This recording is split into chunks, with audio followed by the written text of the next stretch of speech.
Hey guys, this is Subhash Chaudhary और आप देख रहे हैं डिजिटल सुभाष। आज के इस वीडियो ट्यूटोरियल में मैं आपको बताऊंगा कि कैसे आप अपना खुद का न्यूज़ वेबसाइट बना सकते हैं, वो भी सिर्फ 20 मिनट्स में। जैसा कि आप ये देख सकते हैं इंटरफेस, लगभग आपको सेम वेबसाइट बना के मैं आपको दिखा रहा हूँ, वो भी सिर्फ 20 मिनट्स में। आप वीडियो को स्टार्टिंग से लास्ट तक जरूर देखिए, तो ये कंसेप्ट आपका क्लियर हो पाएगा। गाइज, बेसिकली वेबसाइट बनाने के लिए आपको दो खास चीज़ों की रिक्वायरमेंट आती है, वो होता है डोमेन एंड होस्टिंग। तो डोमेन आप कहीं से भी परचेज कर सकते हैं, बट होस्टिंग के लिए आपको एक अच्छा सा प्लान में बता देता हूँ। यहाँ से आप होस्टिंग परचेज कर सकते हैं। इनकेस कहीं कोई इशू आता है तो मैं डिस्क्रिप्शन में अपना व्हाट्सएप और कॉलिंग नंबर भी दे देता हूँ, आप मुझे वहाँ से भी कॉन्टैक्ट कर सकते हैं। गाइज, ये है होस्टिंगर। इसका सिंगल डोमेन का होस्टिंग जो है 69 रुपीज़ पर मंथ के हिसाब से पड़ता है। अगर आप इसको 1 ईयर के लिए लेते हैं तो आपकी जो टोटल कॉस्टिंग आती है वो तकरीबन आती है 1968 रुपीज़। बट अगर आप 4 ईयर के लिए परचेज करते हैं तो काफ़ी सस्ती पड़ रही है। 1000 रुपीज़ पर ईयर के हिसाब से आपका लगभग पड़ रहा है, अगर आप 4 साल का एक साथ परचेज करते हैं तो। इसका डिस्क्रिप्शन मैंने लिंक इसका हमने डिस्क्रिप्शन में डाल दिया है, वहाँ से अगर आप परचेज करोगे so you will get extra discount. ठीक है, तो ये होस्टिंग आप ले लीजिए। बाकी अब आ जाते हैं हम लोग सी पैनल की तरफ, जहाँ पे आपको स्टार्टिंग करना है कि कैसे आपको वेबसाइट बिल्ड करनी है। वेबसाइट बिल्ड करने के लिए पहले आपको डोमेन की रिक्वायरमेंट होगी, जैसा कि मैंने बताया।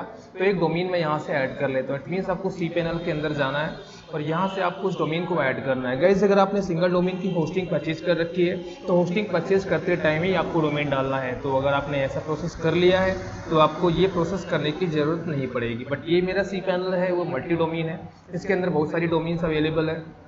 तो मैं इसमें एक और डोमेन आपको ऐड करके दिखा रहा हूँ। यहाँ पे हमने डोमेन का नाम डाला। स्टार्टिंग में HTTPS वगैरह नहीं रहना चाहिए, अदरवाइज यहाँ पे एरर दिखाएगा। यहाँ पे जैसे आप क्लिक करते हैं ब्लैंक स्पेस पे तो ये दोनों जो बॉक्सेस थे ये ऑटो फिल हो गए हैं। यहाँ पे आना है आपको और डाल देना है public_HTML। ठीक है, इसके बाद आप डोमेन को ऐड कर दीजिए।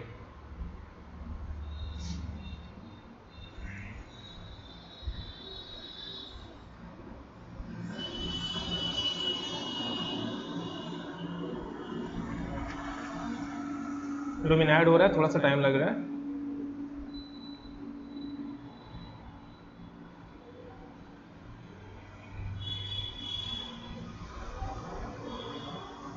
ठीक है, डोमेन ऐड हो चुका है। अब दूसरा स्टेप होता है आपका फाइल मैनेजर में आपको जाना है। अगर आपके सी पैनल का इंटरफेस थोड़ा सा डिफरेंट है तो आप यहाँ पे फाइल मैनेजर टाइप कर सकते हैं और आपको ये फाइल यहाँ पे मिल जाएगी। यहाँ से आपको वर्डप्रेस की एक फाइल है जो अपलोड करनी होती है। गाइस, अभी का जो प्रोसेस है ये मैं आपको वर्डप्रेस को इंस्टॉल करना बता रहा हूँ, बिकॉज जब तक आपका वर्डप्रेस इंस्टॉल नहीं होगा तो उसके आगे का प्रोसेस आप नहीं कर पाओगे। तो मैंने जो डोमेन ऐड किया उसका नाम था ट्यूशन घर। तो मैं इस डोमेन को यहाँ पे फाइंड कर लिया हूँ। यहाँ पे मैं डबल क्लिक करूँगा और उसके बाद CGI बिन हमको मिल जाता है। CGI बिन के अंदर हमको इस फाइल को अपलोड करना है। यहाँ पे हमने अपलोड पे क्लिक कर दिया और यहाँ से हमें वर्डप्रेस की फाइल को सिलेक्ट करना है। गाइस, वर्डप्रेस की फाइल को मैंने ऑलरेडी डाउनलोड कर रखा है तो मुझे दोबारा डाउनलोड करने की ज़रूरत नहीं है। अगर आपके पास वर्डप्रेस की फाइल नहीं है तो आप गूगल से इसे डाउनलोड कर सकते हैं, जो कि कम्प्लीटली फ्री में आपको मिल जाती है। आपको सिर्फ टाइप करना होता है वर्डप्रेस फाइल डाउनलोड। ये आपने सर्च किए और ये आपको मिल जाती है wordpress.org। यहाँ से आप इस फाइल को डाउनलोड कर सकते हैं और यही फाइल आपको वहाँ पे अपलोड करनी होती है। ठीक है, ये मैंने ऑलरेडी डाउनलोड कर रखा है। हालांकि मेरा वर्जन थोड़ा सा पुराना हो गया है, बट आप लेटेस्ट वर्जन को भी डाउनलोड कर सकते हैं, या अगर पुराना वर्जन पड़ा हुआ है तो उसको अपलोड करने के बाद भी अपडेट किया जा सकता है। तो ये हमारा 100% अपलोड हो चुका है, ये ग्रीन भी हो गया, तो इसको हम कट कर देते हैं और यहाँ पे आके इसको हम कर लेंगे रीलोड। रीलोड करने के बाद जिप फाइल को हमें करना होता है एक्सट्रैक्ट। तो मैं इसको एक्सट्रैक्ट कर लेता हूँ। एक्सट्रैक्ट होने के बाद वापस हम रीलोड करेंगे तो हमारा एक वर्डप्रेस की फाइल यहाँ पे बन चुकी है, मतलब ये अनजिप हो चुका है। तो इस जिप फाइल हमारे किसी काम का नहीं है, तो इसको हम डिलीट कर देते हैं यहाँ से।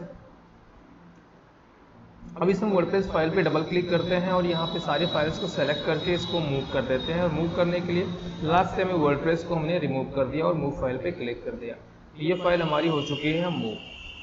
अब तीसरा स्टेप हमारे लिए ये है कि हमें यहाँ पे जाना है और क्रिएट करना है डेटाबेस। तो आपको यहाँ पे डेटा टाइप करना है सी पैनल के अंदर। गाइस, ये फाइल मैनेजर जो मैंने ओपन किया था और ये सी पैनल है। तो यहाँ पे आपने जिस नाम से आपका डोमेन है उसी नाम से ही आपको डेटाबेस क्रिएट करना है। इससे आपको क्या है, फ्यूचर में कोई कन्फ्यूजन नहीं होगी इनकेस अगर आपके डेटाबेस में या किसी चीज़ में कोई चेंजेस करना हुआ तो ट्यूशन घर के नाम से मेरा डोमेन है, तो मैंने उसी नाम से डेटाबेस क्रिएट कर लिया और इसको मैं कॉपी भी कर ले रहा हूँ। क्रिएट डेटाबेस पे क्लिक करते हैं। डेटाबेस बेसिकली 3 अलग अलग पार्ट्स के अकॉर्डिंग बनता है, तो मैंने एक यहाँ पे कर लिया। उसके जस्ट नीचे आऊँगा तो दूसरा स्टेप हमें फॉलो करना है। जो हमने कॉपी कर रखा था उसको हमने यहाँ पे डाल दिया है और हमें एक छोटा सा पासवर्ड यहाँ पे पुट करना है। पासवर्ड में आपका कैपिटल, स्मॉल, स्पेशल कैरेक्टर और न्यूमेरिकल चारों का कॉम्बिनेशन होना ही चाहिए, तो ये आसानी से ले लेता है और ये स्ट्रॉन्ग पासवर्ड माना जाता है। गो बैक जाएंगे और तीसरा जो हमारा स्टेप है उसको हम देख लेते हैं। यहाँ पे इस डेटाबेस को हमें अभी क्या है कि इस यूज़र को डेटाबेस के साथ ऐड करना होता है, तो हम उस डोमेन को ढूंढ लेते हैं जो डोमेन हमने अभी ऐड किया था या जो डेटाबेस हमने बनाया था। तो ये ट्यूशन घर था, तो ये हमको मिल जाता है ट्यूशन घर यहाँ पे। ठीक है, दोनों में हमने ट्यूशन घर को सेलेक्ट कर लिया और मैं इसको ऐड कर ले रहा हूँ। इसके बाद ऑल प्रिविलेजेस पे क्लिक करके हमें इसे सेव कर देना होता है। सेव हो चुका है। अब आप वापस उस डोमेन में जाइए। पब्लिक HTML के अंदर हमने इसको रूट किया था, तो मैं इसके अंदर जाता हूँ और ट्यूशन घर हमको यहीं कहीं मिल जाएगा, ये रहा। और इस डोमेन को हमें क्या करना है, कॉपी कर लेना है। इस डोमेन को हमने कॉपी करना है और गूगल में यहाँ पे सर्च कर लेना है ब्राउज़र में।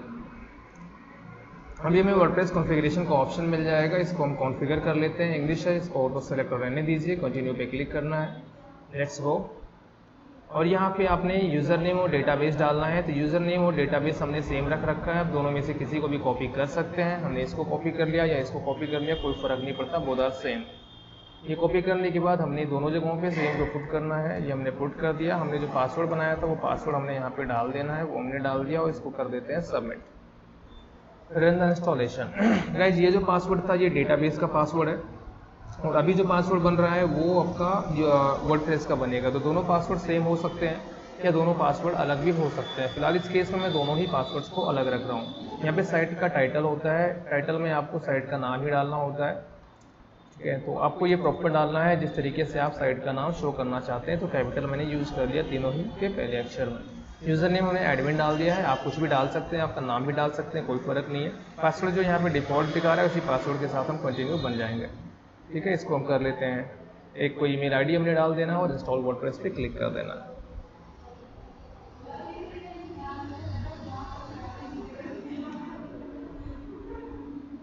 वर्डप्रेस इंस्टॉल हो रहा है, थोड़ा सा पेशेंस बनाए रखें प्लीज़।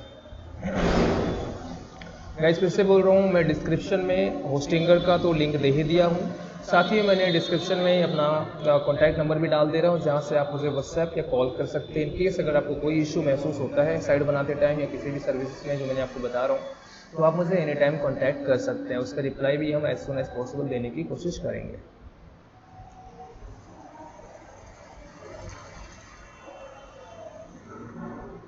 थोड़ा सा टाइम लग रहा है इसमें।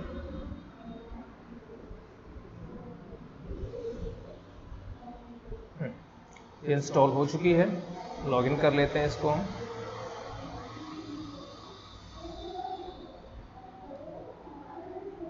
WP एडमिन एक्चुअली जो हमारा जो डोमेन होता है, अगर हमें वर्डप्रेस लॉगिन करना होता है तो इस डोमेन के जस्ट बगल में हमें WP-एडमिन यूज़ करना होता है, तो मैं वही कर रहा हूँ। ये डिफ़ॉल्ट भी ले लेता था।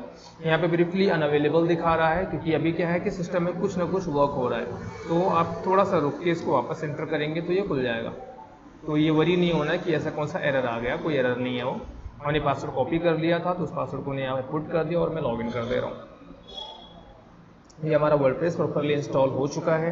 अब अगला प्रोसेस ये है कि हमें प्लगइन के सेक्शन में जाना है और यहाँ पे कुछ डिफ़ॉल्ट प्लगइन्स आ जाते हैं। इस प्लगइन्स को हमें कर देना है डिलीट, क्योंकि ये हमारे किसी काम का नहीं है। सेम हमें अपीयरेंस के अंदर जाना है, थीम्स में। थीम्स के अंदर भी हमें कुछ फालतू की थीम्स मिल जाएंगी, इन थीम्स को हमें कर देना है डिलीट।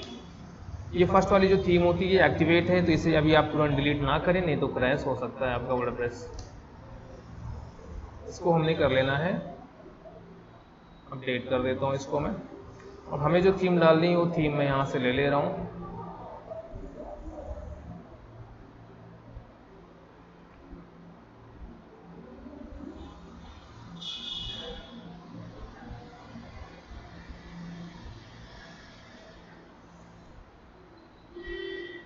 इस थीम का लिंक भी मैं डिस्क्रिप्शन में दे दूंगा, आप वहाँ से इसको डाउनलोड कर सकते हैं। गाइस ये हो गया हमारे डन। हम ऐड न्यू थीम के अंदर आ जाते हैं और इस थीम को जो हमने कॉपी किया था उसका नाम यहाँ पे पुट कर रहा हूँ। तो ये थीम हमें आसानी से यहाँ में मिल जाती है और इस थीम को हमें कर लेना है इंस्टॉल।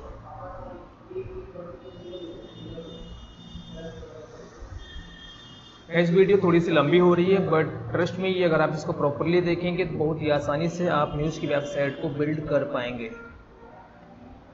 इस थीम को हमने कर लिया एक्टिवेट। एक्टिवेट करने के बाद हमें जाना है मैगजीन एनपी ऑप्शंस के अंदर और यहाँ से इंस्टॉल इंपोर्टर प्लगइन पे क्लिक कर देना है। तो ये प्लगइन जो है वो एक्टिवेट हो जाएगी। हाँ, ये एक्टिवेट हो चुकी है। एक बार हम पेज को कर लेते हैं रिफ्रेश। पेज को रिफ्रेश करने के बाद आप देख सकते हैं इंस्टॉल डेमो का ऑप्शन आ गया है। इस पर हमें कर देना है क्लिक और हमने एकदम लास्ट में जाना है और ये मैगजीन प्लस वाली जो टेम्पलेट है इसको हम कर लेंगे यहाँ से इम्पोर्ट।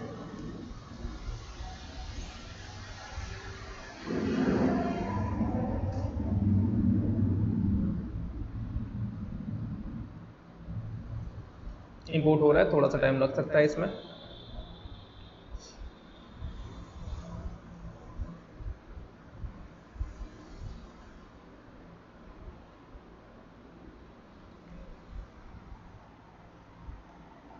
यहाँ से हम ओपन न्यू लिंक पे जाएंगे तो हमारा साइट यहाँ पे यूज़र इंटरफेस वाला वो ओपन आ जाएगा कि अभी करेंटली कैसा दिख रहा है और डेमो डेटा इंपोर्ट होने के बाद इसका डिजाइनिंग पार्ट कैसा हो जाएगा वो आप देख लीजिएगा। अभी इसके अंदर कुछ भी नहीं है, डेमो डेटा इंपोर्ट होते ही सारा कुछ इसके अंदर आ चुका रहेगा।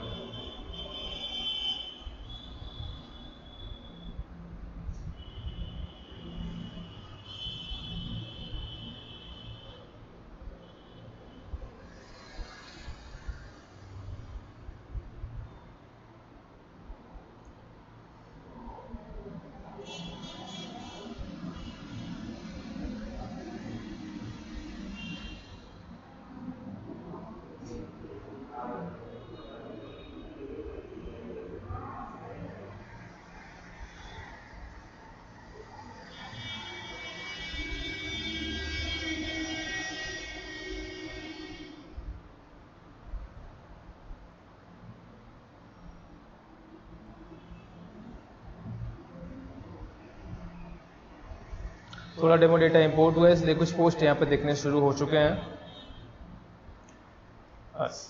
ठीक है, तो ये हो गया। तो मे बी लेटर पर मैंने क्लिक कर दिया जो पॉपअप आया था। अब इसको वापस रिफ्रेश करते हैं। तो रिफ्रेश करने के बाद हम देख सकते हैं कि ये डेमो डेटा इंपोर्ट हो चुका है प्रॉपरली, कहीं कोई एरर नहीं है। अब इसको हम थोड़ा सा कस्टमाइज करेंगे। कस्टमाइजेशन का पार्ट बहुत ही सिंपल है, बहुत आसानी से आप कर पाएंगे।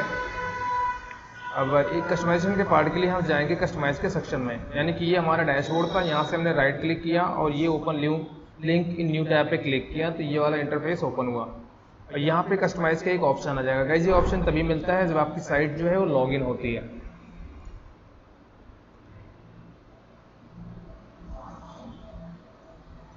एक और न्यू टैब यहाँ से मैं ओपन कर लेता हूँ ताकि जो मैं चेंज करूँ वो चेंजेस मुझे दिखाई पड़े कि क्या क्या चेंजेस हो रहे हैं। अभी आपको जाना है थीम ऑप्शंस के अंदर। थीम ऑप्शंस में आपको जाना है हेडर में जाना है और हेडर में जाके हेडर ऑर्डरिंग पे जाना है। इसको आप आराम से देखेंगे 2-3 बार तो समझ में आ जाएगा। यहाँ पे टॉप बार जो है हाइड किया गया है, इसको मैं अनहाइड कर देता हूँ यहाँ पे क्लिक करके। अब देखिए इसको हम सीक्वेंसेस में लगा देते हैं, यानी कि ये जो फ्लैश चल रहा है ये न्यूज़ स्टिकर बोल सकते हैं आप इसको। न्यूज़ स्टिकर को मैं एकदम नीचे ले लेता हूँ, नहीं पॉपुलर टैक्स को एकदम नीचे ले लेता हूँ मैं और मिड बार सेंट्रलाइज्ड है। अब ये सारा कुछ हो गया। ये इसको बोलते हैं सब हेडर, ये हेडर है, ये आपका मेन्यू बार हो गया, ये आपका टिकर हो गया और ये टैग्स हो गए। ये हमने सबको सीक्वेंसेस में लगा दिए हैं। ठीक है, इसको हम पब्लिश कर देते हैं और यहाँ से बैक आ जाते हैं। यहाँ से आपको बैक नहीं आना है बल्कि यहाँ से बैक आना है। यहाँ से बैक आने के बाद ये जो मैगजीन प्लस लिखा हुआ है इसको आप चेंज कर सकते हैं। यहाँ से ये आपका टॉप आ गया। यहाँ पे साइट आइडेंटिटी के अंदर जाना है और यहाँ पे आपको लिख देना है अपने साइट का नाम।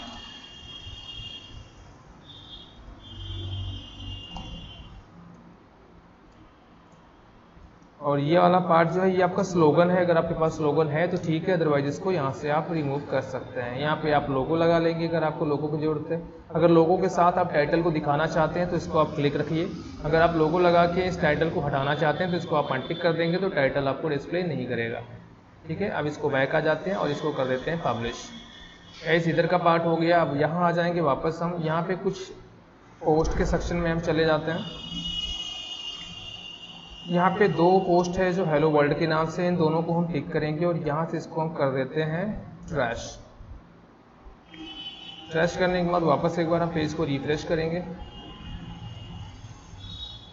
ये आ गया।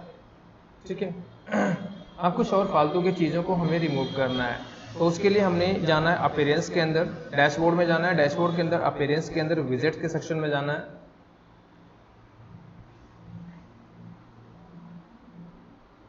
इसको आप कट कर दीजिए। अब गाइस मैं थोड़ा सा आपको एक्सप्लेन कर देता हूँ। बेसिकली राइट साइड बार जो लिखा हुआ है, राइट साइड बार का मतलब क्या होता है कि पोस्ट के अंदर जब आप कोई पोस्ट क्लिक करते हैं, ये तो होम पेज है, होम पेज के अंदर जब भी कोई पोस्ट पे आप क्लिक करते हो तो पोस्ट के यहाँ राइट साइड में जो दिखाई पड़ता है इसको हम राइट साइड बार बोलते हैं। तो यहाँ पे आप क्लिक कर सकते हैं। यहाँ पे 2-3 ऑप्शंस अवेलेबल है, जैसे कि रिसेंट पोस्ट है, रिसेंट कमेंट्स की यहाँ पे ज़रूरत नहीं है, तो इसको हम यहाँ से रिमूव कर सकते हैं। इसको अपडेट करते रहिए आप। इसके बाद आ जाता है लेफ्ट साइड बार। तो लेफ्ट साइड बार इसके अंदर एक्टिव नहीं है, तो इसको आप छोड़ सकते हैं, इसमें कुछ नहीं करना है। अब आती है बात होम पेज कंटेंट एरिया की। अब होम पेज कंटेंट एरिया का मतलब क्या हो रहा है, ये आपका होम पेज है और ये सारा का सारा जो सेक्शन दिख रहा है ये इसके कंटेंट एरियाज हैं। ये राइट साइड वाले पार्ट को छोड़ के ये अलग चीज़ें हो जाएंगी।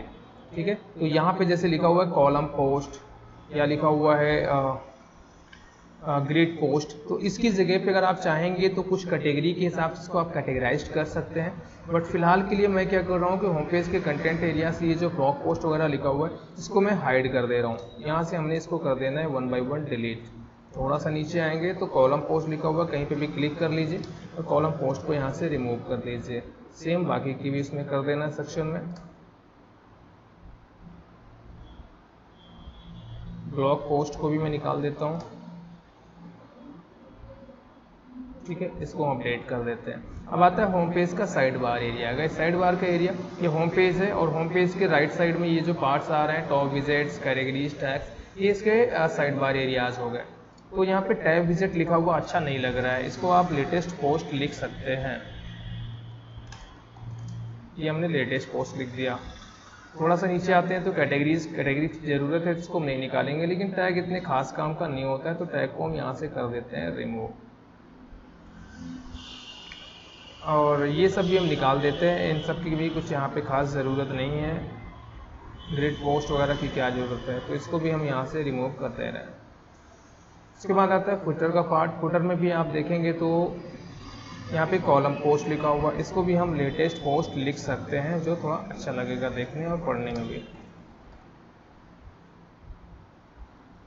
उसके बाद यहाँ पे विजिट 2 में आ जाता है। विजिट 2, विजिट 3 मतलब क्या है कि जब आप फुटर में जाते हैं, ये आपका जो पार्ट है पूरा ब्लू वाला ये फुटर है, इसके अंदर 1 2 3 4 ये 4 सेक्शन बने हुए हैं, यानी कि ये फुटर 1, फुटर 2, फुटर 3, फुटर 4 इस तरीके से इसके विजिट्स अवेलेबल होते हैं। तो विजिट एरिया 2 में आ गया, तो यहाँ पे विजिट एरिया 2 में कैटेगरी दिखा रहा है, सेम आप देख सकते हैं यहाँ पे कैटेगरी दिखा रहा है, थर्ड पे गैलरी दिखाएगा और फोर्थ पे टैग्स दिखाएगा। बेसिकली मैं टैग्स के पार्ट को निकाल दे रहा हूँ, बाकी तीनों पार्ट्स को रहने दे रहा हूँ। तो विजिट 4 के अंदर हमने जो टैग्स देख रहे हैं, इस टैग्स को हमें यहाँ से कर देना है रिमूव और इसको हम कर लेते हैं अपडेट। उम्मीद करता हूँ आपको वीडियो समझ में आ रही होगी। अगर समझ में नहीं आ रही है तो इसको आप रिपीट करके देख सकते हैं, तो कंसेप्ट आपका प्रॉपरली क्लियर हो जाएगा। अब गाइस एक चीज़ और होती है, जब आप पोस्ट पे क्लिक करते हैं तो यहाँ पे जो ये वाला पार्ट आता है इसको URL या स्लग बोला जाता है। इस स्लग के अंदर यहाँ पे आज का डेट आ रहा है, तो हम नहीं चाहते कि हर एक पोस्ट में हमारा डेट भी शो करे, तो इसको हम हटाना चाहें तो हटा सकते हैं। उसके लिए हमको डैशबोर्ड के अंदर सेटिंग्स में जाना होता है। सेटिंग्स के अंदर हमने जैसे यहाँ पे अपना एरो रखा है तो यहाँ पे मुझे ये ऑप्शन खुल के मिल जाते हैं। यहाँ पे हमें परमालिंक के सेक्शन में जाना होता है और यहाँ से हमने पोस्ट नेम पे क्लिक कर देना है और इसको कर देना है सेव। अब जो यहाँ पे डेट दिख रहा है वो डेट नहीं दिखाई पड़ेगा। फिर से होम पेज पे जाते हैं और किसी भी URL पे क्लिक करते हैं, किसी भी पोस्ट पे क्लिक करते हैं, तो यहाँ पे जो डेट आ रहा था वो हाइड हो चुका है। ठीक है, तो ये भी आपका क्लियर हो गया। यहाँ से मैंने रिसेंट कमेंट्स निकाल दिया था, वो भी यहाँ पे निकल चुका है। उसके साथ ही अगर आपको नया पोस्ट ऐड करना है, साइट तो आपकी ऑलरेडी बिल्ड हो चुकी है, अगर आपको नया पोस्ट ऐड करना है तो आपको पोस्ट के सेक्शन में जाना है और यहाँ से ऐड न्यू पे क्लिक करना है और यहाँ से आपको आपका पोस्ट जो है वो बिल्ड करके पब्लिश कर देना है। गाइस उम्मीद करता हूँ आपको वीडियो प्रॉपर्ली समझ में आ गई होगी। प्लीज़ ऐसे ही बेहतरीन वीडियोज़ को पाने के लिए हमारे चैनल को लाइक और सब्सक्राइब करना ना भूलें। Thank you so much, have a nice time.